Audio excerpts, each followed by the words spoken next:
Yo les postes, on est de retour pour une nouvelle vidéo les postos. Le mercato hivernal approche. Après le mercato raté du Paris Saint-Germain cet été, voilà, le PSG a une deuxième chance, le mercato hivernal. Avant de commencer cette vidéo les postos, n'hésitez pas à bombarder la barre de like, on partage, on commente, on s'abonne. N'hésitez pas à aller sur le lien PayPal pour faire un petit don si vous le souhaitez. N'hésitez pas à regarder les pubs.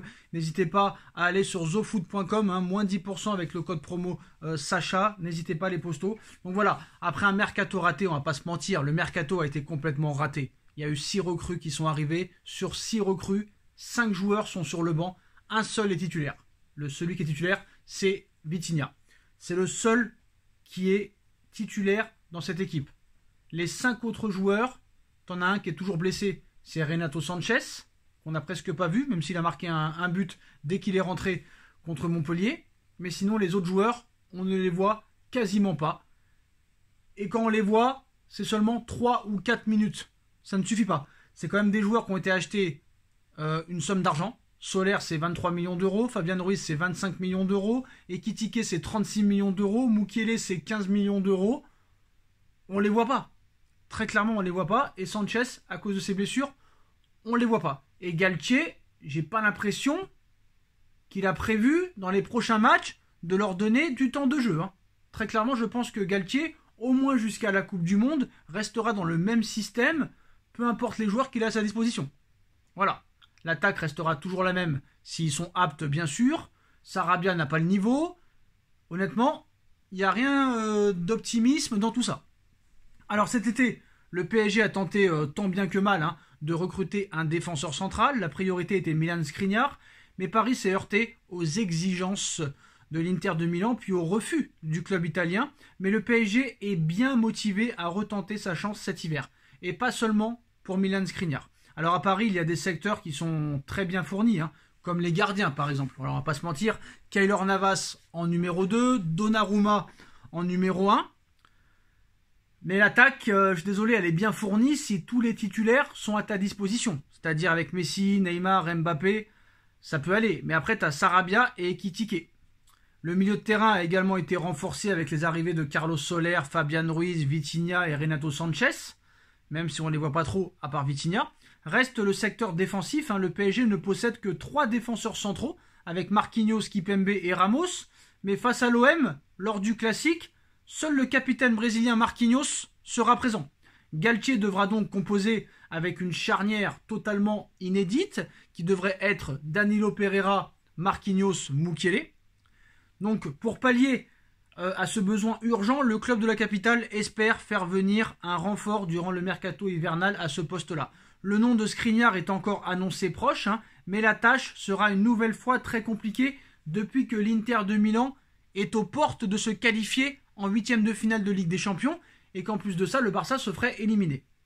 Alors, nous on pensait très clairement, et tout le monde pensait que le Bayern et le Barça survoleraient ce groupe, mais l'Inter a déjoué les stats et les pronostics. Et l'Inter, s'il s'impose contre Pilsen au San Siro le prochain match, éliminera le Barça et se qualifiera pour les 8e de finale de la Ligue des Champions. Et ça pourrait changer beaucoup de choses. Donc si le PSG compte bien revenir à la charge auprès de l'Inter de Milan cet hiver pour Milan Skriniar, le club de la Lombardie campe pour l'instant sur ses positions. Selon les informations de la Gazzetta dello Sport, les discussions ont démarré entre le défenseur slovaque et le géant italien pour une prolongation de contrat, sous contrat jusqu'en 2023 avec les Nerazzurri. Le joueur de 27 ans hésite encore sur son avenir. Milan espère le conserver quelques années supplémentaires, tandis que le Paris Saint-Germain est prêt à lui offrir un très très gros salaire et un nouveau challenge sportif. Une chose est sûre, le dossier Milan Skriniar va une nouvelle fois, on va dire, alimenter les débats et les rumeurs lors du mercato hivernal du 1er au 31 janvier. Côté Paris Saint-Germain qui ne peut plus attendre pour recruter un défenseur central, c'est une certitude. Passer le mois de janvier sans recruter un cador à ce poste serait considéré, honnêtement pour moi, comme extrêmement dangereux pour la deuxième partie de saison, voire complètement incompétent. Tu es obligé d'acheter un défenseur central. Skriniar ou pas, tu n'as pas le choix.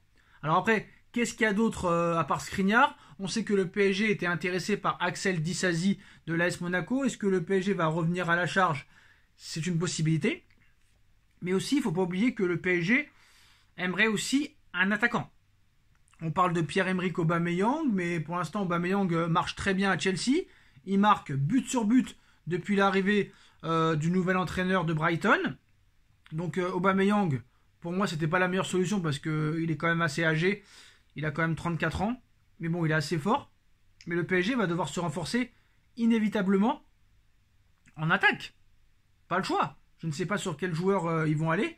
Mais le PSG n'aura pas d'autre choix que de se renforcer en attaque. Alors maintenant, je pense que il va falloir d'abord régler les problèmes. Et ça risque d'être compliqué parce que je pense que ces problèmes qu'il y a à l'heure actuelle au PSG ne peuvent pas se régler du jour au lendemain. C'est une certitude.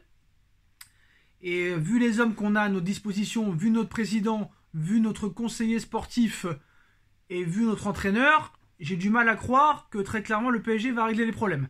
Luis Campos aussi voudrait recruter un milieu de terrain, en plus d'un attaquant et d'un défenseur central. Luis Campos veut recruter Désiré Doué, 17 ans, milieu offensif, milieu relayeur du Stade Rennais.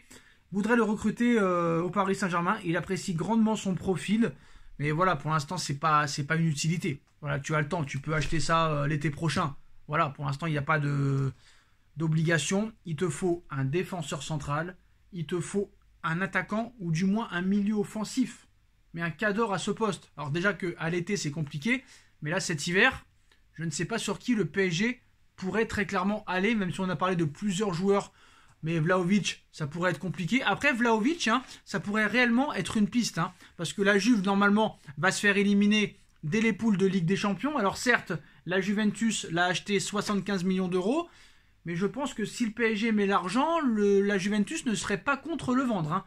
Mais de là à ce que Paris mette 75 ou 80 millions d'euros sur Vlahovic cet hiver, à moins de vendre un ou deux joueurs, ça va être compliqué de prendre Vlahovic.